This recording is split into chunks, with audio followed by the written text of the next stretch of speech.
Baiklah, Assalamualaikum warahmatullahi wabarakatuh. Perkenalkan, nama saya Anggun Sulistianingsih, NIM 1914080023. Baiklah, di sini saya akan menjelaskan materi yang ke-6, yaitu tentang bab 3 bagian A. Adapun materi pertama yaitu adalah karakteristik dari berbagai jenis penelitian. Pertama yaitu karakteristik penelitian kualitatif. Adapun karakteristiknya yaitu yang pertama menjawab masalah khusus yang diangkat dari konteks penelitian. 2. Masalah khusus dalam penelitian disebut fokus. 3. Fokus yang diteliti lebih mengarah pada proses dari hasil. 4. Meneliti fokus yang sifatnya unik. 5. Menggunakan latar penelitian yang alamiah. 6. Manusia peneliti sebagai alat. 7. Rancangan penelitian bersifat sementara. 8. Tidak mengajukan hipotesis sebelumnya. 9. Tidak menggunakan konsep sampel. 10. Memberi informasi disebut informan. 11. Pengamatan, wawancara, dan analisa dokumen. 12. Analisis data secara induktif. 13. Data bersifat kualitatif. 14. Kredibilitas, transferabilitas, dan auditabilitas dan konfirmatibilitas dalam melihat keabsahan data. 15. Analisa data dan laporannya bersifat deskriptif. 16. Teori dari dasar. Yang kedua ada karakteristik penelitian kuantitatif. Yang pertama itu menggunakan pola pikir deduktif. Yang kedua logika yang dipakai adalah logika positivistik. Yang ketiga ada proses penelitian mengikuti prosedur. Yang keempat tujuan dari penelitian kuantitatif adalah untuk menyusun ilmu nomotetik. Yang kelima ada subjek yang diteliti. Yang keenam pengumpulan data. 7. Peneliti menempatkan diri secara terpisah.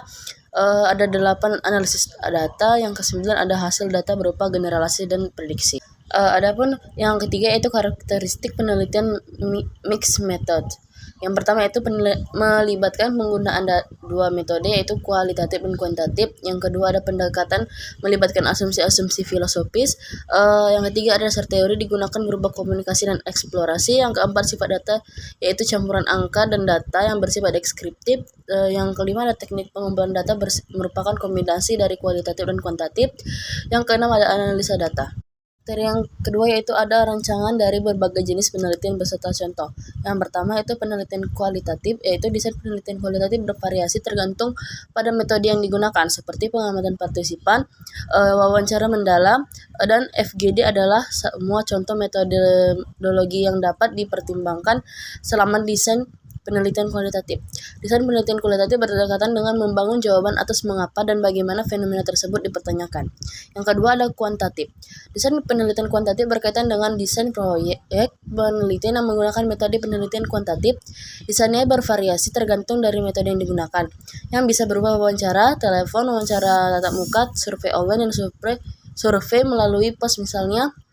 Adapun contohnya itu misalnya metode lain termasuk survei SMS atau tes pesan. Desain penelitian kuantitatif bertujuan untuk menemukan banyak orang yang berpikir, bertindak, dan merasakan dengan cara tertentu. Selanjutnya ada deskriptif. Dalam desain penelitian deskriptif, seorang peneliti semata-mata tertarik untuk menggambarkan situasi atau kasus studi yang penelitian mereka. Metode desain berbasis landasan teori yang dibuat dengan mengumpulkan data, menganalisis, dan menyajikan data, sehingga hal ini memungkinkan seorang peneliti untuk memberi wawasan tentang mengapa dan bagaimana suatu penelitian dilakukan. Yang selanjutnya ada eksperimental. Desain penelitian eksperimental menetapkan hubungan antar sebab dan akibat dari suatu situasi. Ini adalah metode desain penelitian yang sangat praktis karena memberikan kontribusi untuk memecahkan masalah yang dihadapi. Yang selanjutnya ada diagnostik. Dalam desain diagnostik, peneliti mencari untuk mengevaluasi penyebab mendasar dari suatu topik atau fenomena tertentu. Metode ini membantu seseorang belajar lebih banyak tentang faktor-faktor yang menciptakan situasi sulit. Adapun yang selanjutnya itu ada explanatory. Desain explanatory menggunakan gagasan dan pemikiran peneliti tentang suatu objek untuk mengeksplorasi lebih lanjut teorinya. Misalnya dalam studi kasus yang didasarkan pada desain penelitian eksperimental, biasanya ada setidaknya satu kelompok eksperimen dan satu kelompok kontrol. Dalam studi medis, katakanlah satu kelompok dapat menerima perawatan sementara yang lainnya tidak diberi perawatan. Materi yang selanjutnya ada populasi dan responden penelitian dengan contoh. Yang pertama ada sampel. Sampel menurut Sugiono adalah menyampaikan bahwa sampel adalah bagian dari jumlah dan karakteristik yang dimiliki pada populasi. Sedangkan tujuan sampel adalah tujuan dari penggunaan sampel adalah mempermudah dan memperjelas dan memperdalam. Mempermudah artinya dalam penggunaan sampel dalam penelitian akan mempermudah peneliti mengumpulkan data dan lebih sedikit biaya, lebih sedikit tenaga dan tentunya waktu. Yang kedua ada memperjelas, artinya bahwa hasil dari data sampel akan lebih jelas dan dapat digunakan untuk populasi secara menyeluruh. Yang ketiga ada memperdalam, yaitu data yang diambil dengan sampel memiliki kedalaman makna yang tinggi. Contohnya populasi. Penelitian ini adalah seluruh siswa dari kelas 4 SDN Gugus R.A. Kartini, Kecamatan Winong, Kabupaten Pati yang terdiri atas 7 sekolah dengan penjabaran sebagai berikut. Penjabaran dilakukan dalam tabel berdasarkan ke 7 SD di Gugus R.A. Kartini. Ada 3 SD yang sudah diuji homogenitasnya dan normalitasnya dengan hasil data berdistribusi normal dan homogen. Sedangkan sampelnya yaitu pada penelitian ini adalah siswa kelas 4 SD Bumi Harjo 02 sebagai kelas eksperimen dan SDN Serut Sadang sebagai kelas kontrol. Teknik pengambilan sampel menggunakan teknik sampling, yaitu teknik cluster random sampling. Sugiono menyatakan teknik cluster random sampling adalah teknik pengambilan sampel bila objek yang diteliti atau sumber data yang sangat luas. Materi selanjutnya tentang teknik pengambilan sampel dan contoh. Teknik pengambilan sampel secara umum ada 2 jenis teknik pengambilan sampel, yaitu teknik acak atau random sampling yang dikenal juga sebagai probability sampling, dan sampel tidak acak atau non-random sampling yang dikenal juga sebagai non-probability sampling.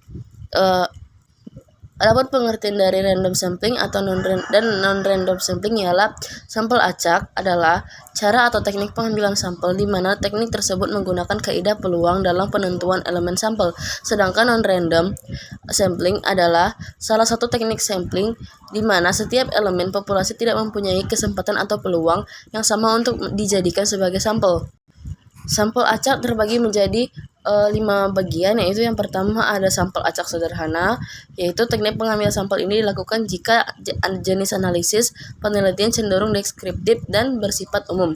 Yang kedua ada sampel acak berstrata, yaitu merupakan suatu teknik pengambilan sampel dengan memperhatikan tingkatan atau strata dalam populasi. Yang ketiga ada sampel gugus, yang keempat ada sampel sistematis, yang kelima ada sampel wilayah. Sedangkan dalam non-random sampling ada terbagi menjadi 5, yaitu yang pertama ada convenience sampling, yaitu peneliti tidak mempunyai pertimbangan lain kecuali berdasarkan kemudahan saja. Keduanya ada purpose sampling, yaitu tujuannya tertentu, yaitu seseorang atau sesuatu diambil sebagai sampel karena peneliti menganggap bahwa seseorang atau subjek tersebut memiliki informasi yang diperlukan bagi penelitian. Yang ketiga ada judgment sampling, yang keempat ada quota sampling, yang kelima ada snowball sampling. Selanjutnya ada variabel dan data penelitian dengan contoh. Adapun pengertian dari variabel penelitian yaitu variabel merupakan gejala yang memiliki fokus peneliti yang akan diamati dan mempunyai variasi antara satu dengan yang lainnya dalam kelompok tersebut. Menurut hubungannya antara satu variabel dengan variabel lainnya, variabel dapat dibedakan menjadi 5 bagian. Yang pertama yaitu variabel independen atau sering diistilahkan dengan variabel bebas. Ada variabel dependen yaitu variabel tergantung. Ada yang ketiga ada variabel moderator, adalah variabel yang berfungsi untuk memperkuat atau memperlemah hubungan antara variabel independen dan dependen. Yang keempat ada variabel intervening, yaitu variabel tak terukur secara teoritis mampu memperlemah atau memperkuat hubungan antar variabel. Yang kelima ada variabel kontrol, adalah variabel yang secara potensial dapat mempengaruhi hubungan antar variabel. Selanjutnya ada data penelitian. Data adalah bahan keterangan tentang suatu objek penelitian yang diperoleh di lokasi penelitian. Data dapat dibentuk menjadi angka, kata-kata, atau gambar. Hasil olah dari sebuah data adalah informasi. Informasi yang bermutu akan menghasilkan kesimpulan penelitian yang bermutu pula. Adapun jenis-jenis dari data yaitu yang pertama ada data kualitatif, yaitu data yang dibentuk kalimat, kata atau gambar, misalnya tinggi, sedang, dan rendah. Yang kedua ada data kuantitatif, adalah data yang dibentuk angka-angka. Data kuantitatif digolongkan menjadi 2, yaitu data discrete dan data kontinu. Jenis dan sumber data. Yang pertama ada jenis data. Jenis data dibagi menjadi 3. Yang pertama ada jenis data berdasarkan cara memperoleh. Ada data primer dan ada data sekunder.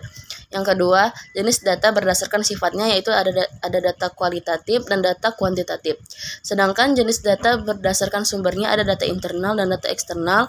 Yang keempat ada data berdasarkan waktu pengumpulannya, yaitu ada data cross section dan ada data berkala. Sedangkan sumber data yaitu menurut Zuldavriel, sumber data adalah subjek dari mana data dapat diperoleh.